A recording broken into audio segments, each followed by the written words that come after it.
Awesome. So the use of visuals. What do you think, Sarah? Gestures, right? Another idea. Yes, ma'am. Her attitude, her presentation. Right. Now, when you say her attitude, and we're going to probe here, teach 6, sorry, it always comes like this. What do you mean by her attitude? She was pleasant, and it was important to her.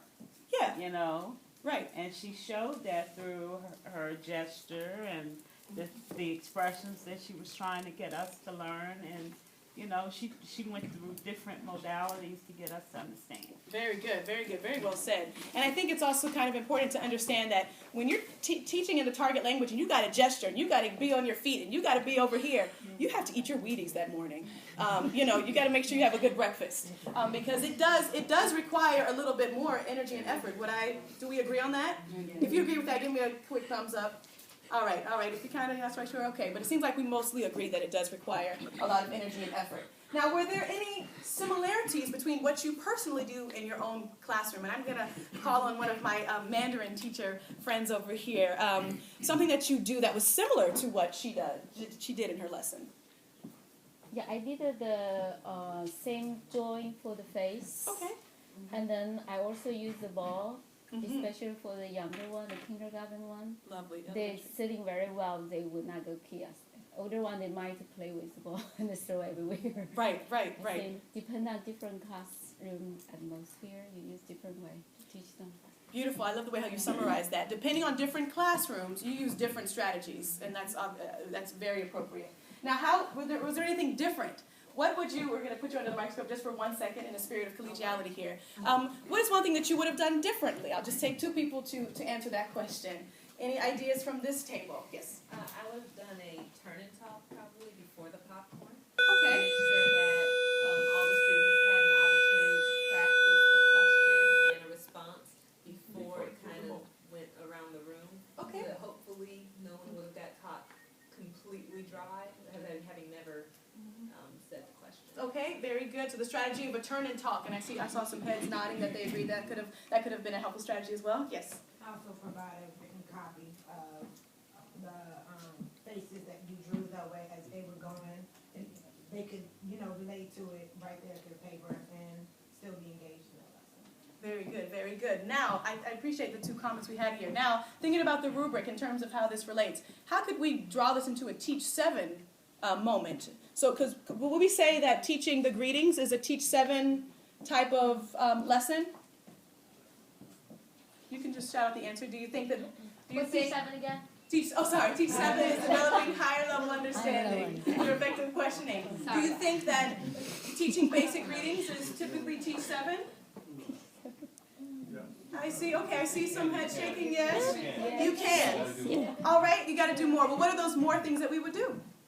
What would we do to make this more Teach 7? Yes. I did this with kindergarten kids in Spanish, and one of the things I did was I gave them like these faces on cards, Okay. or I would show them a face. Oh, ¿cómo está él? Oh, está bien.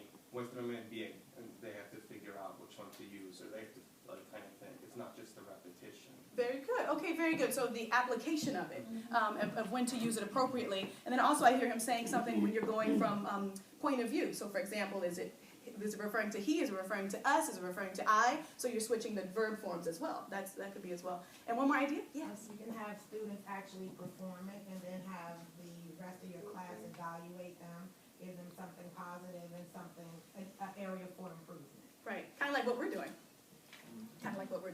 Awesome. All right, well, we're going to go on to the next slide, and we're going to talk a little bit really quickly about the rationale of why 90% plus. Does anyone have an idea, and I can give you something special if you know, where did this idea of 90% plus come from? Did it originate from DCPS? Did it originate from Pennsylvania? Does anyone have an idea?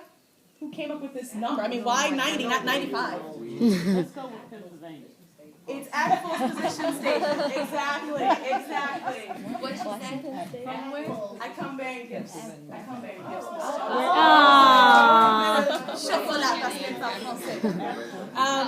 So yes, this was Apple's recommendation about how we should, as language professionals, conduct our classes, at least 90%. But please notice the plus sign. Okay, the plus sign. The idea really is to do 100%. So when are these cases when we use the English? When do we have to sometimes throw in the English? I have like a kind of a question. Okay. Too, because if we are using the objective in Spanish that I usually do, my objective in Spanish, and because we were discussing this with my group, like because we are teachers, we know that the topic, that greeting, that como está, because I'm Hispanic, so I know what is that. Right. I was asking her like if she understood, but she was like a little bit lost at the beginning. So that is the way, like when you are speaking in another language and you try to do many things. So that is one time that I do. Like puedo hablar inglés. That is when I leave all my chances that I try to convey my Right. message. And that is one of the reasons that